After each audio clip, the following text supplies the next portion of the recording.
Ini serunya ya, jadi kan AS ini tuh boleh Kak kerja pas kuliah. Nah, kebetulan banget aku tuh selama kuliah kerja part time di sebuah digital market, di sebuah travel business. Nah, aku tuh dilawarin full time setelah lulus, tapi nggak bisa stay di Australia karena kan emang syaratnya kita harus meninggalkan Australia selama 2 tahun. Jadi you can go anywhere else, bisa ke Singapura, New Zealand, Tapi aku balik ke Indonesia, makanya aku sekarang fully remote di company yang sama, di mana aku part time pas dulu gitu.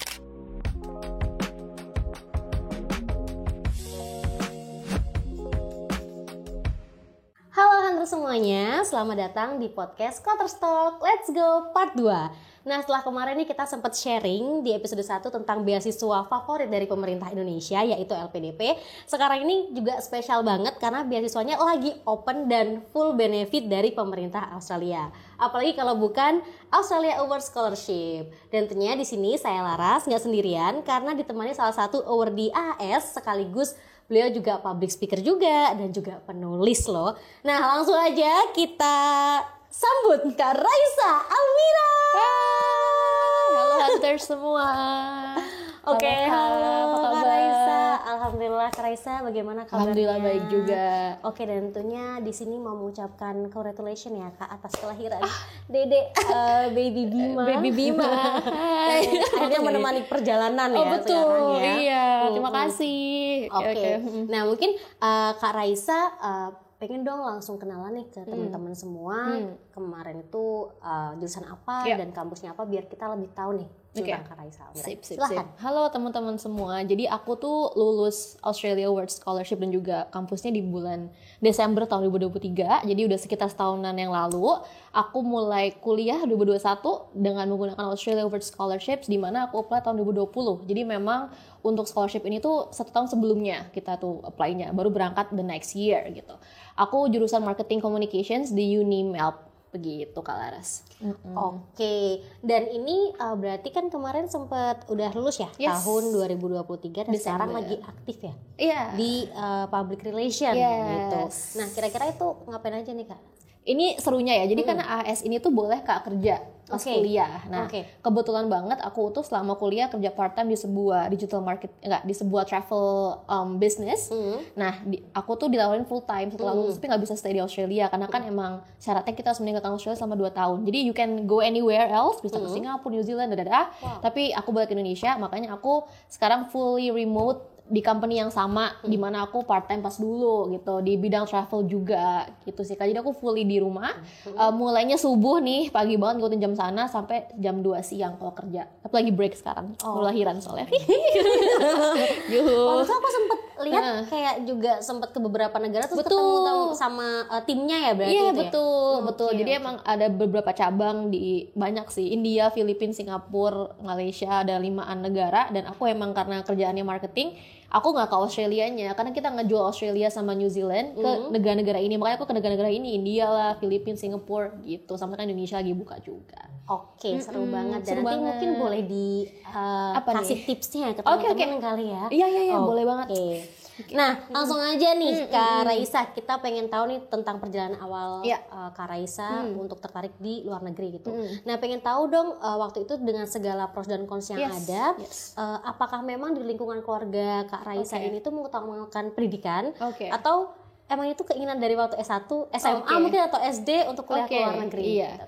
Jadi menariknya keluargaku tuh sangat membebaskan aku nih Kak. Jadi benar gak ada tuntutan. Dan I think secara psikologis ya, semakin kita dibebaskan, semakin kita yang ambis dari diri sendiri gitu.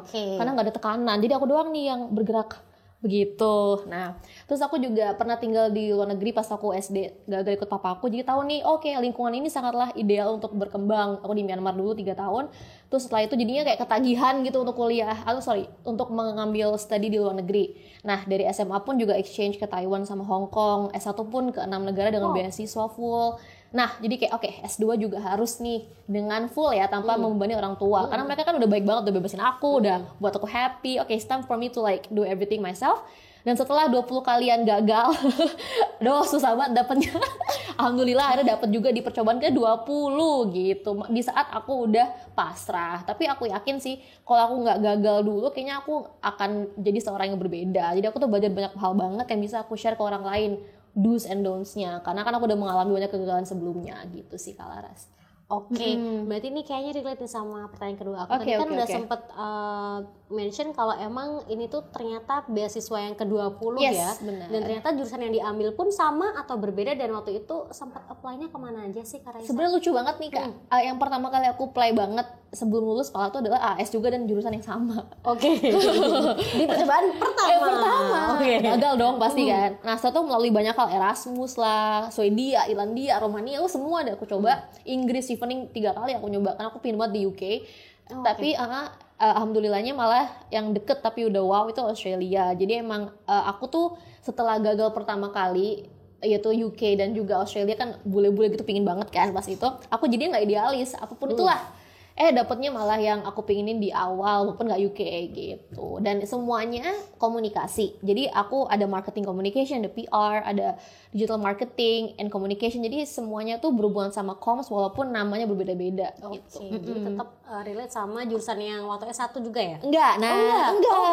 Jurusan S1-nya apa? Pembangunan sosial dan kesejahteraan. Beda banget sama S2 aku. Jadi emang aku semester 3 tuh sadar bahwa ini bukan passion aku.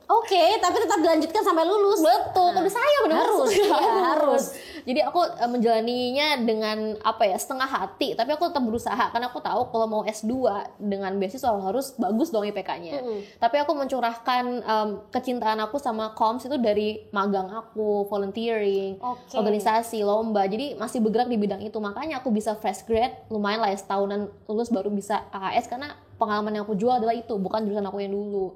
Gitu. Tapi kalau pertama kali ketemu Kak Raisa, Hunters pasti langsung ngiranya jurusan komunikasi.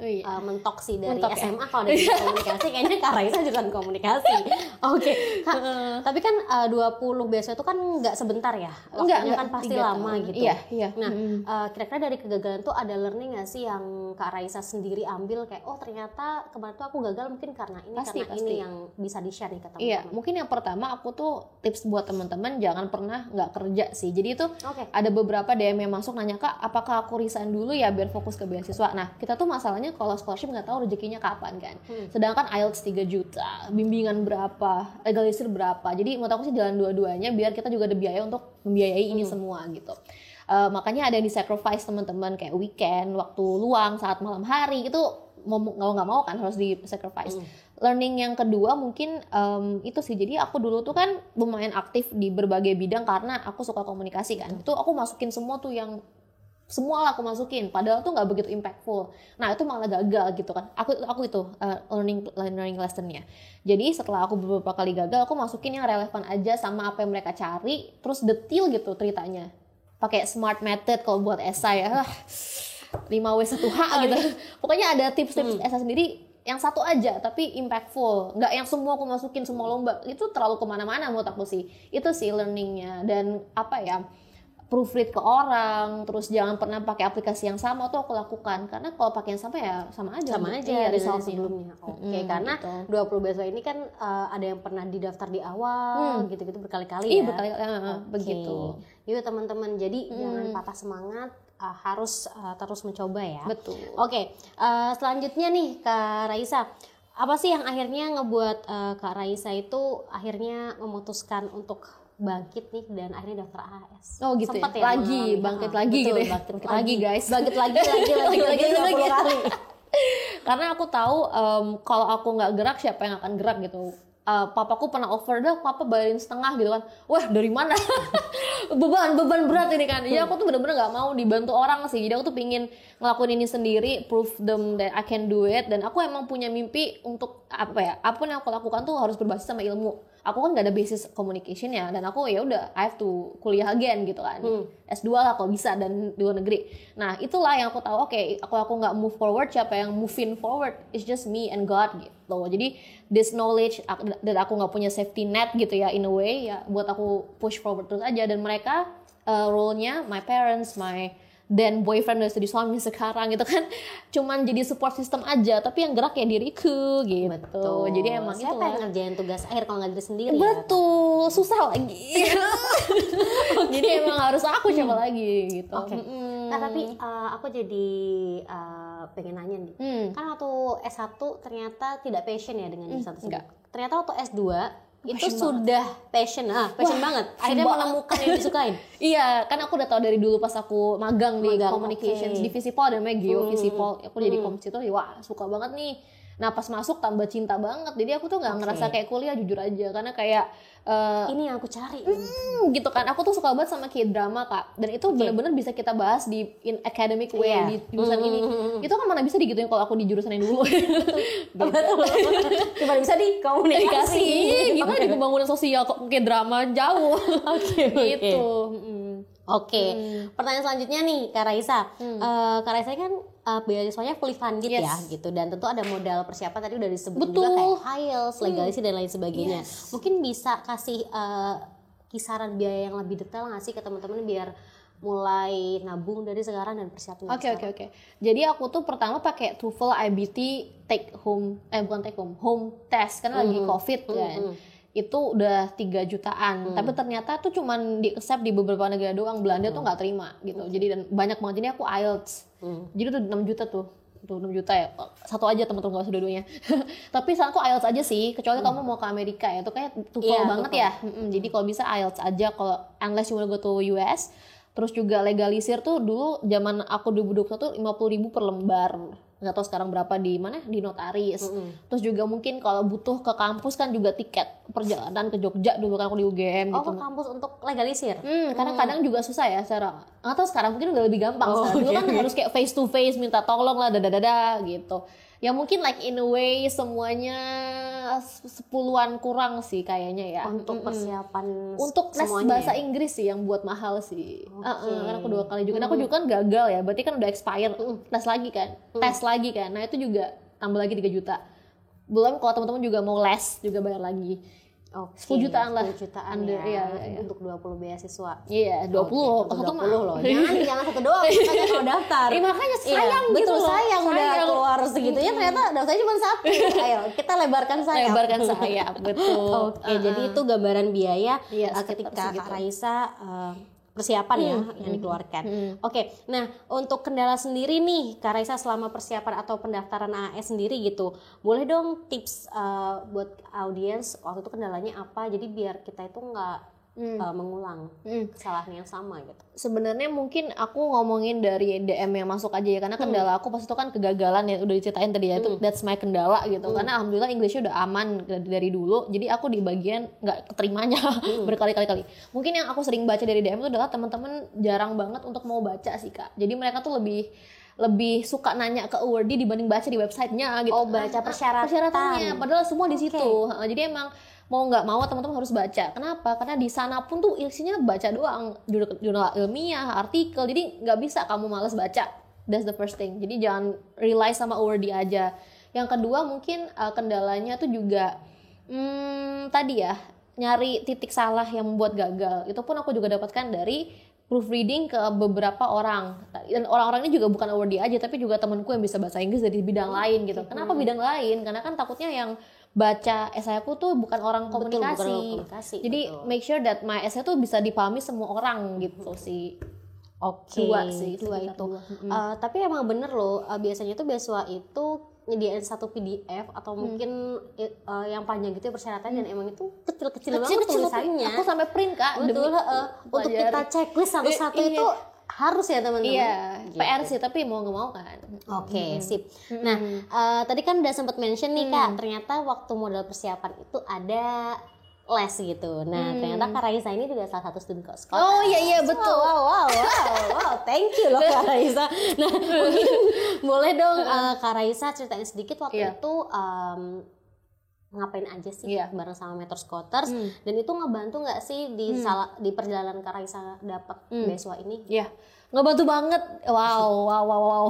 Kan aku kan masalah besarnya kegagalan ya, dia tuh bener-bener kena banget mental tuh guys. Wah capek banget. Nah, aku nggak tahu siapa di balik Telegram dulu Telegram ya, dulu masih Telegram tuh nyemangatin aku banget kayak Kak semangat, tuh sangat berguna buat mental aku yang sangat down saat itu kan, stranger nggak kenal tapi dia bisa pakai kata-kata motivasi itu sangat membantu gitu. Jadi selain emang ilmu proofreadingnya, tapi juga ada sisi supportnya yang aku butuh sih, itu ngebantu banget. Selain itu juga aku tuh dikasih list banyak banget beasiswa, makanya sampai 20 kan.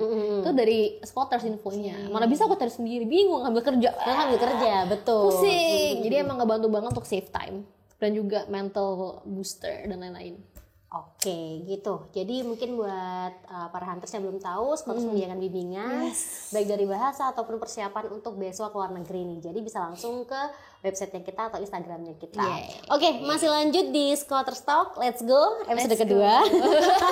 Nanti kita ini ya Kak bareng Let's Go gitu ya di akhir ya. Gini ya, jempol gitu ya. Jempol. Sip. Oke, selanjutnya nih kita mau ngomongin Kak Raisa waktu di Australia nih Kak Raisa. Kan Kak Raisa berarti tinggal di negara baru ya, karena sebelumnya kan di Myanmar. Iya, bener banget sama orang tua gitu. Nah, apa sih pengalaman berharga atau first time yang direkomendasikan buat dicoba sama teman-teman? Dicoba ya? Iya, dicoba. Maksudnya gimana tuh dicoba? Misalnya pertama kali itu ternyata kopinya di sana enak. Oh iya, langsung aku lihat di sebenarnya. Atau mungkin hal yang menurut Kak Raisa Australia itu emang cocok banget karena aku sukanya gini-gini. Oke. Mungkin the fact banyak banget orang imigran ya.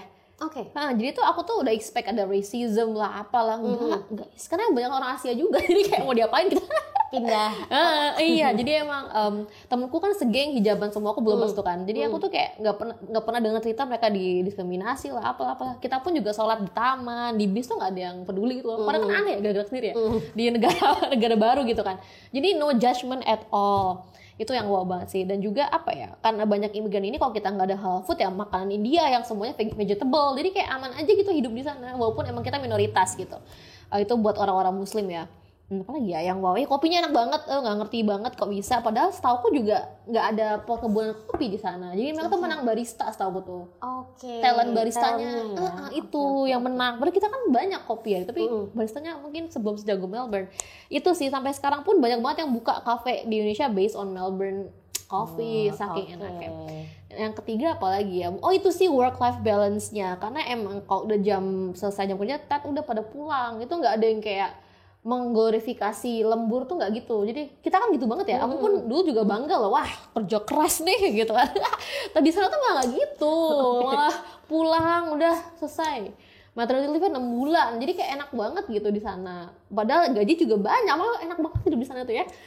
Kayak apakah wow. Ada rencana? Nggak tahu nih. Tapi emang work life balance oke banget. Kita mental health-nya diapresiasi dan lain-lain. Itu pun juga ada di Unimap disediakan psychological counseling for free in any language loh. Jadi kita kan ada bias takutnya kalau sama bule kurang cocok, dicari orang Indonesia. Biar kita nyambung, ini kayak wah sekeren itu. Lagi puasa kalau nggak bisa submit essay nggak apa-apa, kan kita puasa. Aus, ngerti mereka. Malah banyak yang bohong loh, kan bule nggak ngerti ya. Aduh saya tidak bisa puasa minggu depan, boleh dikasih extension. Jadi they're very kind. Jadi sampai kadang ada yang misuse juga, tapi ya udahlah. Kok seperti seru ya? Seru. Apa kita menjadikan Australia sebagai destinasi selanjutnya? Harus sih. Jadi itu oke banget. Ada nggak sih Kak yang bikin culture shock ya.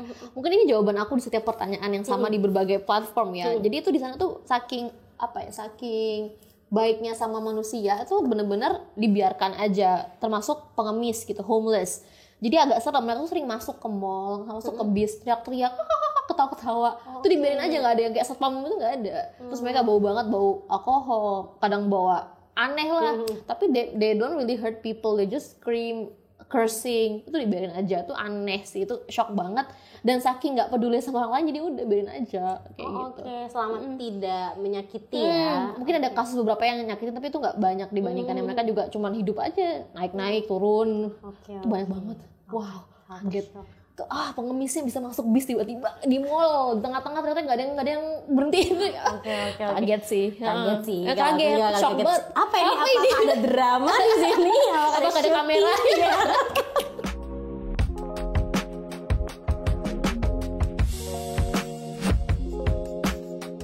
Oke, masih di Scholars Talk. Let's go episode 2. Oke, kita masih bahas tentang beasiswa AS nih ya Kak.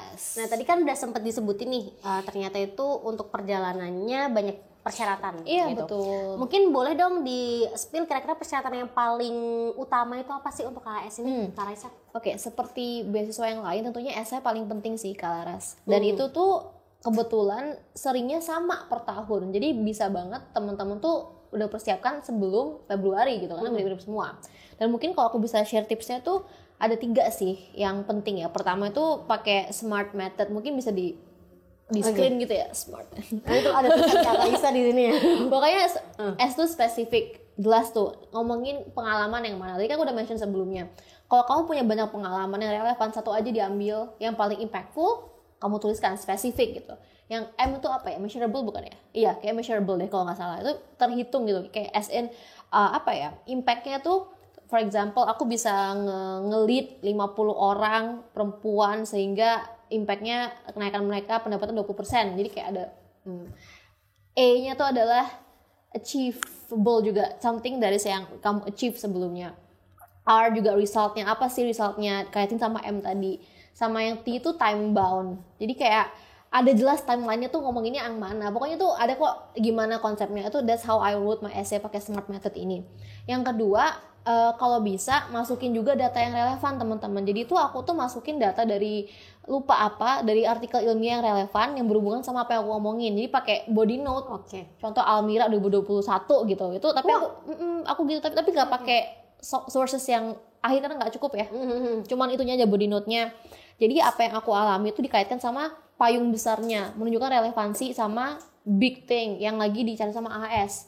Itulah yang dikaitkan sama priority field-nya yang ada di website gitu pokoknya. So everything is factual. Walaupun hidup kamu tuh hanyalah seseorang biasa, tapi kan pasti what you do tuh impact yang hal besar. Contoh education di Jogja berkaitan sama education di Jawa for example, ataupun Indonesia, dikaitin semuanya pakai data yang relevan di tahun yang 5 tahun ke belakang for example.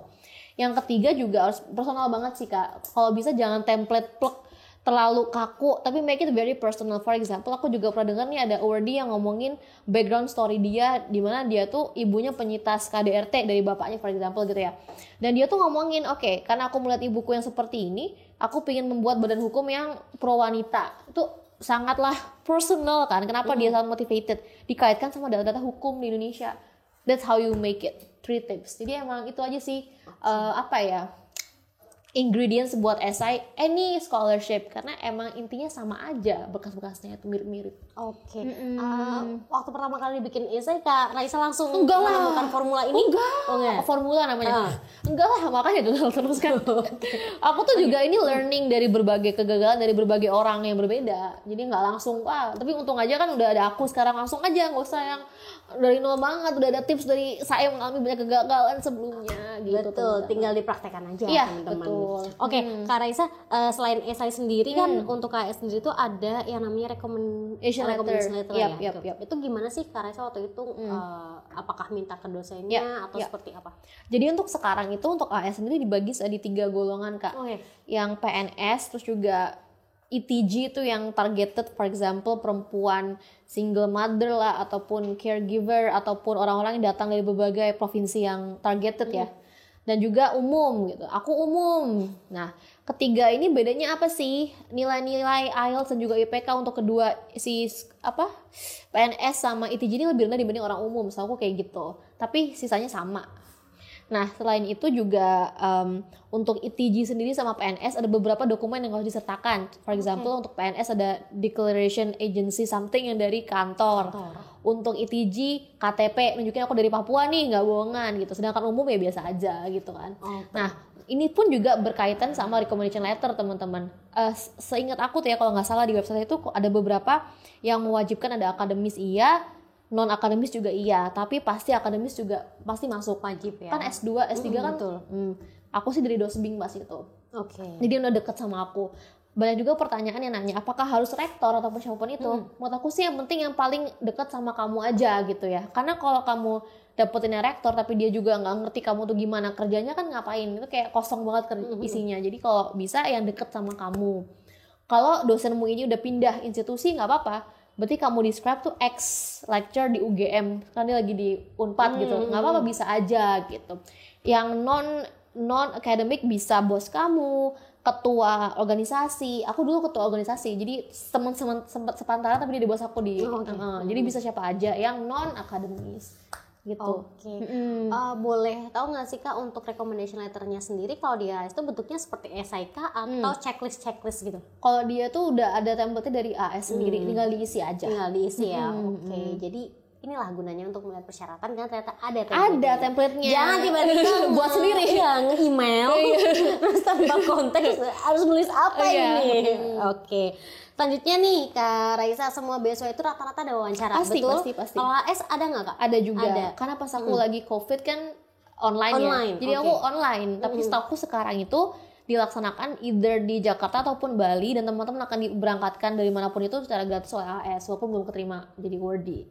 Face to face gitu. Pas aku dulu itu cepet banget, cuma 15 menit doang, dan itu cuma ngebahas satu topik di essay aku. Tapi dalam banget. Jadi agak dangerous sih.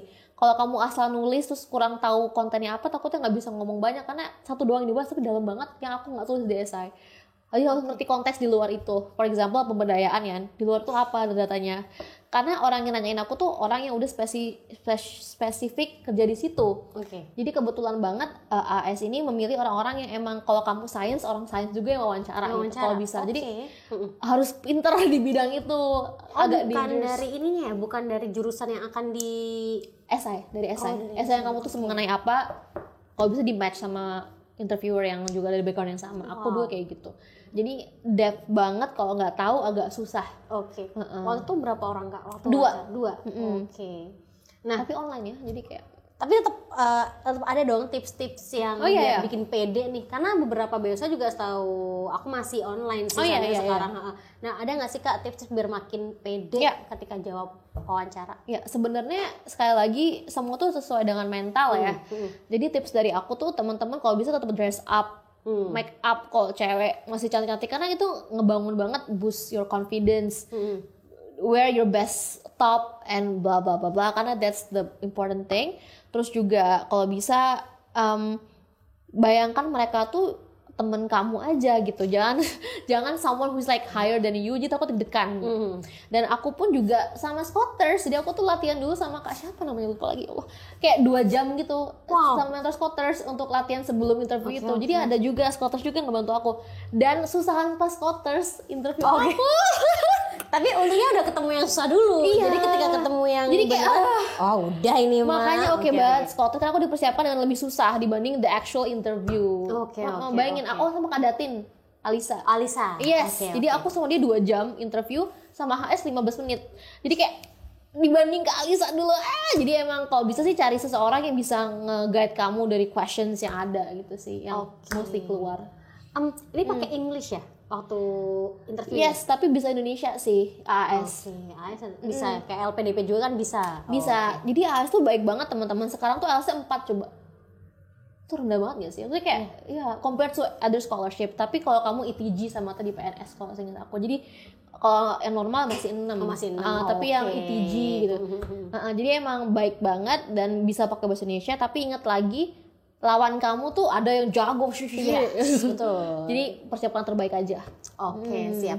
Nah, Kak Raisa tadi kita belum bahas nih tentang benefitnya. Benefit sih? Oh my god, iya. Tapi mungkin tanpa menyebut nominal kali ya. Kira-kira benefit apa aja sih yang diberikan oleh AS selama masa perkuliahan? Mungkin kalau kamu kuliah 2 tahun, which is aku nggak 2 tahun, itu dapat reunion airfare. Jadi bisa PP Jakarta, Indonesia, Australia for free 1 kali gitu. Aku nggak dapet karena aku 1,5 tahun. Terus juga dapat gaji tadi per 2 minggu. Gaji per 2 minggu? Jadi jadi Australia tuh per 2 minggu. Aku pun juga dibayar sama kantorku per 2 minggu. Jadi nggak yang sesak nafas tunggu sebulan gitu. Karena kayaknya sesuai sama ini deh, sewa. Iya benar. Rumah di sana. 2 minggu. Pokoknya emang itu kan 2 minggu semua gitu kan. Dan itu pasti on time, nggak pernah dia tuh telat. Itu kayak wow, jam itu, hari itu pasti dapet. Setelah itu mungkin yang bawa anak tuh setauku ada subsidi buat childcare buat anak-anak. Itu untuk sekolah. jenjang apa? Semua. Wow. Jadi enak banget yang bawa keluarga emang AS itu. Terus aku tuh kan mau nikah pas itu kan. Kan ada kayak tes darah tau kan yang sebelum nikah tuh ada pokoknya itu kayak belasan juta rupiah. Gini aja. Ada tes darah kan. Itu belasan juta karena banyak semua dicek dari resus lah, terlalu. Nah, aku coba aja bisa enggak sih di cover sama asuransi AS. Wow, di sana. Jadi even itu di cover padahal enggak penting banget buat mereka. Aku mau nikah ya enggak sih? Tidak. Jadi bisa. Jadi asuransi kesehatan di full cover, kamu opname lah apalah di cover itu paling penting. Itu apalagi ya, kesehatan, pesawat juga pasti. Terus juga setiap tahun tuh 2 kali namanya Australia Awards Gathering sama di sana sama scholars dari beda kampus, beda state, itu gratis juga untuk dikumpulin. Dan mereka tuh pasti nge-hire at least 3-2 orang per kampus untuk ngurusin anak AS aja. Oke. Itu benefit yang sangat besar teman-teman. Jadi kamu gak akan merasa ditinggal gitu loh. Dilepas kan gak akan dilepas. Mungkin last benefit yang aku bisa sebutkan, padahal masih banyak banget ya, itu adalah kita dapat budget untuk les. Les. Jadi kalau kamu merasa susah di subjek A, kamu bisa email dosen kamu, Pak, saya kesusahan. Oke, kamu kesusahan gitu. Ada konfirmasi dari dosen gitu, pokoknya kamu forward ini ke AS, dapat orang mereka nyariin untuk guru les belajar subjek tersebut. Betul. Jadi kamu nggak akan ditinggal aja. Itu mahal loh bayar orang les di sana. Private berarti ya. Private, one on one. Jadi kayak amat sangat banyak sekali banyak benefitnya banget, ya. banyak banget. Oke. Satu lagi apa. itu sempat mention Bali. Oh, Bali. Bali. Jadi ada namanya program pre-departure training. Itu semua awardee pasti harus ke Bali dulu sebelum berangkat. Ini keren banget. Jadi sekali lagi kita nggak pernah ditinggal sama AS. Ngapain sih di Bali? Nah, karena persyaratan IELTS lumayan rendah kan. Mereka tuh mau ngasah IELTS kita itu di Bali karena persyaratan kampus tuh lebih tinggi dan itu nggak bisa ditawar. For example, Unimap 7, kamu AS 4 ya, you have to go to 7 kan untuk dapat Unimap kan. Nah, di situ kamu dilatih IELTS. Saya tuh juga dilatih mengenai culture Australia sama orang native langsung. Jadi kamu nggak akan shock sama terma-terma bahasa Australia yang agak kayak Barbie lah, apalah itu barbecue. Itu diajarin di sana. Terus juga yang penting sih ketemu temen ya, kan aku pun housemate-nya dari Bali juga. Kita berangkat bareng. Bayangin kamu ke negara baru sendiri nggak kenal siapa-siapa kan takut ya. Ini aku dapat bonding dari si Bali itu. Oke, itu biasanya berapa bulan atau 1 tahun setelah diterima atau gimana? Kan untuk wawancara ini teman-teman akan harus IELTS dulu sebelum wawancara. Jadi IELTS terus ya perasaannya. Jadi IELTS ini tuh menentukan berapa lama kamu akan di Bali gitu. Pas zaman aku gitu ya. Jadi kalau IELTS kamu bagus, semakin cepet kamu di Bali. Tapi ada yang 6 bulan di Bali. Kalau maksimalnya? 9 bulan malah maksimal. Jadi semakin bagus IELTS kamu di tahap wawancara, semakin cepet kamu ke Bali, semakin cepet ke Australia. Meanwhile kalau rendah ya kamu semakin lama di Bali. Itu pun dibayarin loh di Bali. Jadi digaji juga. Iya, jadi enak. Kak, tapi waktu itu Kak Raisa sendiri udah AS ini sistemnya itu untuk kampus dan juga beasiswanya itu 1 kali daftar atau 2 kali daftar untuk LOE-nya ya? Jadi kamu fokus ke AS-nya aja gitu. Pas kamu di Bali, ini lucu banget, kamu akan diperebutkan oleh berbagai kampus. Wow, literally diperebutkan dengan orang marketingnya. Jadi mereka tuh kan juga mereka datang, jadi kayak ada fair gitu. Tapi kan aku online jadi nggak seru ya. Tapi sekarang tuh kayak bener ada fair gitu. Dan mereka kayak ayo sini aja, karena dapat uang juga dari AS kalau kamu milih gitu kan. Jadi kamu akan milih 2 dan akan didaftarin sama AS. Kamu nggak harus mikir yang macam-macam gitu. Dan kalau nggak keterima yang pertama, kedua insya Allah pasti dapat. Waktu itu Kak Raisa milihnya yang pertama? Pertama aku Unimap ini, yang kedua UCIT PR and Comms. Jadi emang lebih ini ya, lebih dibukakan jalan ya untuk AS ini ya, dapat LOE ya. Betul, visa pun diurusin sama mereka. Jadi kita nggak pernah mikirin visa. Visa. Jadi kayak Raisa, kamu minggu depan jam 7 ke rumah sakit ini ya, check up, udah gitu aja. Mereka yang ngurus semuanya. Mungkin yang agak kita harus independen adalah nyari akomodasi sih, both in Bali and Australia. Bali sendiri, nggak seperti di penginapan bareng-bareng. Nyari sendiri itu sih yang agak PR, tapi nggak apa, yang lain juga udah diurusin kan ya. Dan pastinya ada grup dulu kan, atau tidak grup anak-anak yang akan ke Bali? Atau baru ketemu ketika di sana? Ketemunya di kelasnya. Iya, jadi kita kayak buat WA dulu, kayak kamu di mana, kan belum kenal kan. Jadi kayak SKSD aja. Itu sih yang agak PR, tapi ya udah di Bali mah seru. Jadi malah pas udah di Australia malah enak bisa bareng teman-teman ini. Kalau pas di Bali masih sendiri banget nih. Raba-raba yang paling dekat sama learning centernya yang mana. Berarti ada learning center yang di ada, kita kayak tempat di sini IALF namanya, IALF. Oke. Siap gitu ya teman-teman. Jadi jangan khawatir ternyata nggak langsung dilepas nih ketika langsung dapet AS. Ada persiapan keberangkatan dulu lah ya. Kalau untuk LPDP kan ada PK, kalau di AS namanya pre-departure training. Ada lagi loh Kak. Apa? Jadi kalau udah nyampe Australia ada juga macam pre-departure gitu-gitu. Namanya IAP, Introductory Academic, P-nya lupa. Tapi IAP namanya. Untuk seluruh AS atau kampus? Ini per kampus. Jadi kamu akan digrupkan oleh orang-orang dari awardee luar negeri yang lain, tapi AS juga. Tapi AS aja ya, bukan kampusnya ya? Kampus kan ada sendiri ya? kampus AS, jadi kayak AS awardee di Unimap, AS awardee di UNISIT. Jadi kamu akan berteman sama dari Kamboja, dari Malaysia, ketemu di situ tuh. Jadi makanya kuat banget network AS ini kan diketemukan dari awal. Itu juga sama, bahasa Inggris juga, ngomongin academic writing. Jadi kita akan dipersiapkan lagi 5 minggu malah. Jadi nggak berhenti trainingnya tuh. Kita pas masuk kelas tuh nggak kaget kan udah dikasih bekal dari Bali sampai udah nyampe. Makanya kita tuh berangkat di sana tuh kayak hamin sebulan sebelum masuk karena emang ada training lagi sebelum mulai kelas. Ya ini salah satu hal yang mungkin nggak kita temukan di beasiswa LPDP. Iya. Karena beasiswa LPDP ketemunya adalah orang Indonesia dong. Iya dong. Iya, kalau AS kan seluruh dunia. Betul. Oke, jadi networking lagi. Iya. Oke. Nah, selanjutnya nih Kak Raisa untuk keuntungan kuliah di luar negeri sendiri nih selama berarti Kak Raisa 2 tahun atau setahun? 1,5 tahun. 1,5 tahun. Apa Kak keuntungannya menurut Kak Raisa? Mungkin itu jadi lebih open minded aja. Itu benar-benar bisa kita bawa sampai kita manapun berada ya. The fact that we're open minded, jadi ngerti perbedaan, diversity. Tadi juga teman-teman luarku juga jadi juga mengerti gimana Islam, kita nggak boleh makan ini makan itu. Jadi kayak saling toleransi aja, itu susah didapatkan jika kita mayoritas. Aku pun mayoritas di sini kan, kayak orang Jawa, Islam, wah enak banget di sini. Tapi di sana kan jadi minoritas, tapi everyone just respects each other. That's number 1. Nomor 2 network juga yang berkaitan nomor 1. Yang ketiga apa ya Kak? Belajar sih. Jadi the fact that kita tuh selama di kelas itu benar-benar diapresiasi opininya, terus malah dilempar gitu loh di workshop tuh kita yang nge-lead discussion, bukan dosen yang one way aja. Itu sih, jadi emang lebih ke soft skill yang bisa kita bawa ke manapun kita berada, kerjaan atau S3 atau apapun itu.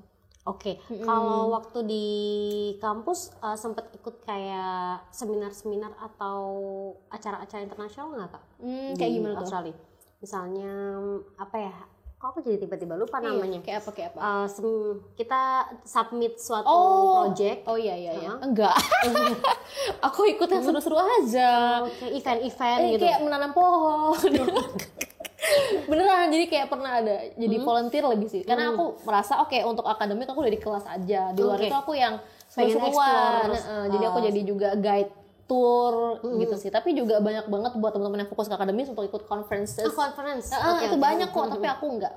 Oke, tapi berarti disediakan ya. Banget, dikasih uang juga di reimburse sama AS plus kampus bisa free kalau kamu ambis di situ. Aku kan situ enggak. Jadi nah kalau untuk karir Kak Raisa yang sekarang nih, itu tuh juga dari kenalan waktu kuliah atau gimana Kak? Iya, jadi orang-orangnya sama. Jadi aku ditawarin full time, tapi kan nggak bisa stay. Jadi ya udah, jadi aku full time tapi online di company yang sama, orang-orangnya sama. Jadi nothing change aja. I've met these people yang sekarang online aja gitu. Tapi itu berarti tidak akan bertemu kalau Kakak nggak ke Australia. Enggak lah.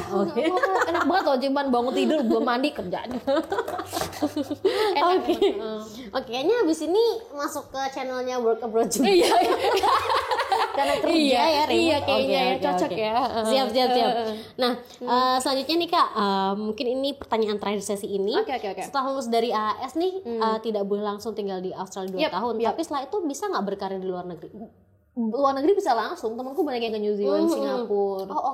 Tapi kalau ke Australia lagi ya dari nol lagi, jadi jangan ada ekspektasi wah bisa digampangkan visanya, enggak, sama aja. After 2 years gitu. Berarti 2 tahun harus keluar dulu dari Australia. Iya, benar-benar keluar daripada dikirimin visanya. Makanya aku pun kalau mau visit sebagai turis juga email dulu mereka izin gitu. Izin. Ini aku cuma main loh. Main doang, cari kerja. Karena mereka oke. mungkin sampai lucu banget nih, pas aku di Bali ada namanya training sebelum berangkat, dibilang jangan fall in love ya sama lokal. Karena banyak kejadian. LDR-nya 2 tahun soalnya. Betul, karena nggak ada, kamu pun jika ada argumen, aku mau nikah sama orang sini nggak bisa, enak aja. Kata orang kayak no, don't fall in love ya. gitu. Jadi emang itu the exact words yang mereka bilang, don't fall in love, karena banyak yang wording kayak gitu. Dan temanku 2 orang cinlok sama orang lokal, LDR sekarang. LDR 2 tahun dulu. Iya, gimana lagi kan? Jadi emang gitu. Nggak apa kalau kerjanya di company bisa lah. Iya, BP cowoknya ya. Iya. Gitu. Don't falling in love ya kalau ikut AS selama 2 tahun. Jangan sama orang lokal. Aduh, ini kalau lanjut sebenarnya enak ya ngurumin tentang ini, tapi jangan. Stop sampai sini. Mungkin itu tadi pertanyaan terakhir di sesi kali ini Kak Raisa. Tapi mungkin pengen tahu dong Kak Raisa boleh nggak sih kasih message ke para hunters nih yang sedang ngincar beasiswa AAS di tahun ini, gitu. Tapi bingung nih dan kurang yakin mau daftar beasiswa AAS. Jadi sebenarnya banyak banget orang-orang yang takut karena merasa kalau jurusan mereka tuh nggak masuk di priority fields-nya AS yang ada di website-nya gitu ya. Padahal bisa aja kalau kamu kaitkan teman-temannya. For example, ada tuh, aku lupa ya exact words-nya apa, tapi di under digital transformation itu bisa kamu kaitin sama pendidikan lah yang digital e-learning ataupun marketing yang e-commerce. Jadi semua tuh bisa dikaitin loh Kak. Jadi nggak harusnya plok-plok sesuai sama yang di website. You can just connect it based on your experience. And I feel like everything can be connected. Bahkan ada juga awardee yang creative writing. Gimana caranya? Aku juga nggak ngerti, tapi dia bisa ngambil jurusan yang menulis secara kreatif masuk AS. Berarti mereka kaitin juga sama ekonomi, stability. Tapi ya, it's just how you storytell your story. Gitu sih. Jadi jangan takut, bisa semua kok, insya Allah. Yakin nomor 1 diterima atau tidaknya nanti aja apply dulu karena kalau nggak akan tahu kan gimana resultnya. Jadi gitu ya, para hunters harus berani keluar dari zona nyamannya. Betul. Yakin aja masalah diterima nanti karena ini bukti udah 20 kali dan akhirnya berhasil dapet yang ternyata dan nomor 1 dan happy banget sampai sekarang. Dan tentunya buat yang masih bingung juga bisa banget konsultasi di Scholars nih Kak gitu. Jadi buat yang mau persiapan bahasa ataupun persiapan mulainya dari mana itu bisa banget langsung ke Instagram kita atau website Scholars. Kak Raisa luar biasa banget. Obrolan kali ini kayaknya harus dibikin part 2 tapi edisi yang non formal kalau bisa ya. Jadi kita akan bahas sisi-sisi lain Australia yang lebih menggemaskan ya. Karena kayaknya seru juga ya kalau membahas kehidupan di sana gitu. Tapi kan ini rubriknya beasiswa beda gitu. Thank you banget Kak Raisa udah sharing mulai dari tadi pengalaman kenapa akhirnya daftar beasiswa, terus persiapannya dan juga pengalaman selama di sana juga. Dan juga terima kasih Kak Raisa udah meluangkan waktu ke kantor. Senang banget aku jalan-jalan akhirnya. Dia nggak sabar aku keluar rumah. Tadinya kira akan membawa kasihan belum sebulan. Masih merah. Oke. Dan tentunya untuk teman-teman biar nggak ketinggalan episode seputar kuliah di luar negeri, jangan lupa like, comment, and juga subscribe YouTube channel Scholars ya. Kalau ada saran mau beasiswa apa, bisa langsung komen aja. Nanti kita bakal coba cari buat teman-teman semuanya. Paling itu dulu Kak Raisa. Sekali lagi terima kasih atas waktunya. Dan saya Lara serta Raisa pamit undur diri. Sampai jumpa di episode berikutnya. Langsung ya. Let's go ya Kak. Scholars Talk. Let's go. Dadah.